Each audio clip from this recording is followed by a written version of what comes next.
përfillet nga gjitha pompat e derivateve, me atë se çfarë kemi parë në terren.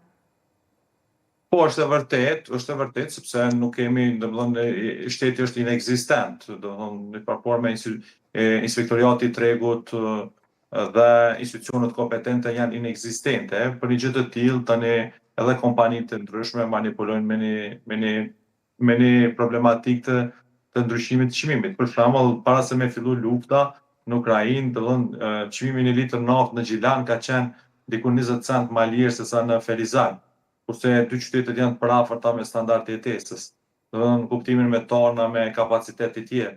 Kështu që derisa institucionet kompetente nuk e respektojnë legjislacionin fuqi dhe nuk janë përgjegjës për punën që në paguën, në mënyrë automatike edhe bizneset e keq përdorin në gjë të tillë. Mirë po, aja çka brengos mu tek bizneset dhe që jam kritik ndaj bizneseve është se po shumë e çuditshme në momentin që rritet çmimi i naftës në bursa ndërkombëtare, këta rrisin çmimin. Ndërsa kur bie çmimi, domethënë nuk e zvogëlojnë çmimin. Unë e kuptoj sepse këta s'kan rezerva edhe stoqe të mëdha.